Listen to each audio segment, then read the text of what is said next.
It's the Joel Shit Show, featuring Joel Shit.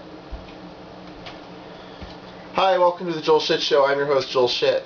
So, last night, we went to my uncle's house in Palo Alto, because he wanted to make me dinner for my birthday, and I never went, because I was busy looking for a job.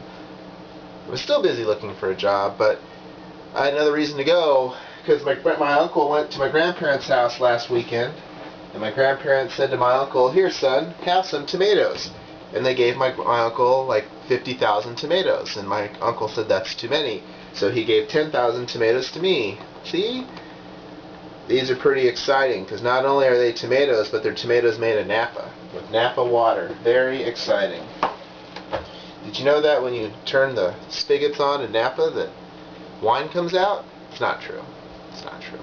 So anyway, tomatoes, very exciting. And my uncle made me a chocolate chip bundt cake. The best spoonerism ever, of course, is bundt cake.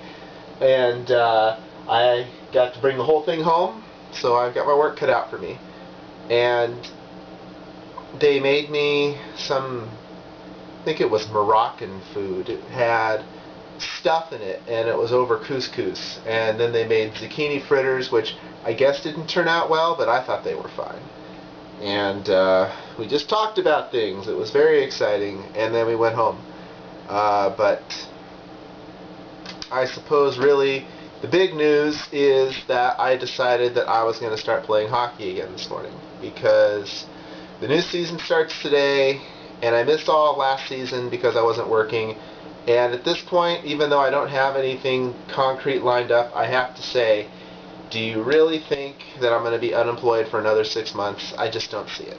And when you consider that I am receiving unemployment and I picked up some more stuff to sell on eBay, it may not be the most fiscally responsible thing to do short term, but if I lose my house because I wanted to play hockey, at least people will respect that decision, even if it was a dumb one.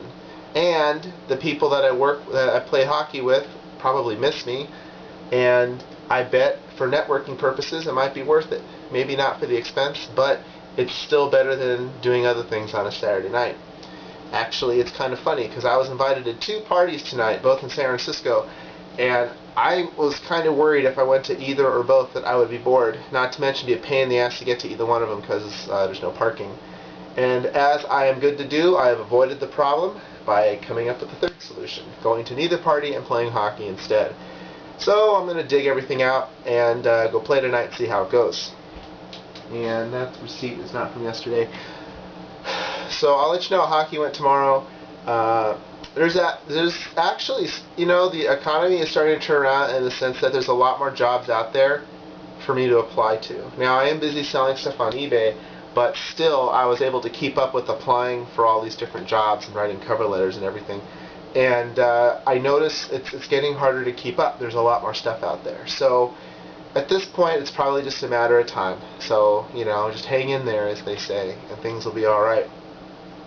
It's weird, because I was talking about Oak Hill in September last year, almost a year ago, and they needed a copy editor at Cisco, and they didn't take me. They didn't like my editing test. And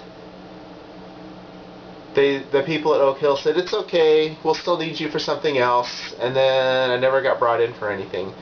Well, all of a sudden I get this email saying, we need editors, here, take this editing test. And I look at it and I go, I've already taken this editing test. Well, there was a small difference. Every instance of the word Cisco had been replaced with the word company, but it was the same test. And I thought, you know, noticing that should show how good of an editor I am. So I mentioned it to the recruiter, and she said she'd pass that along to the project manager, and I haven't heard back yet, maybe on Monday. But also, I need to follow up on Juniper Networks, who called me Wednesday, so there's a lot of things that I can do this Monday. And if you'll recall, I was going for that job at Cal City East Bay, you know, the Webmaster Sports Information Director position. Well, there's a very similar position available at Stanford. And the volleyball coach at Cal City East Bay, who I'm a big fan of, he always answers his email. He's very encouraging. He is a true coach. He knows the men's volleyball coach at Stanford.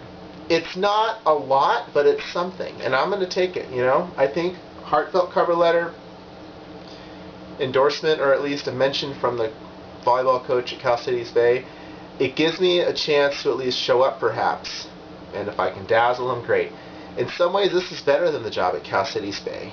undoubtedly pays better because it's Division I and it's a private school. And these kinds of positions pay better, I would believe, at a private school. It's not like teaching like in elementary or high school or junior high school where usually private schools don't pay as well. Universities, especially Stanford pays their workers well. That's why people don't leave. A friend of mine's been at Stanford for 8 years. And Stanford had a couple other openings too when I looked, so I applied for those as well. But, Stanford has its own Caltrain station. There's a lot of good things about working at Stanford. It would be pretty easy to get to work. So, here's hoping that works out. That would be pretty sweet to be able to do something in sports information. Even if it were at Stanford, the whole point was doing it at my alma mater, but the more I thought about it, I was like, boy, I'd really like to do this. So that's really what I would like to see happen. We'll see if it actually works out. Well, that's all the time we have for today. Visit us on the web at joelshitshow.com. Email joel@joelshitshow.com.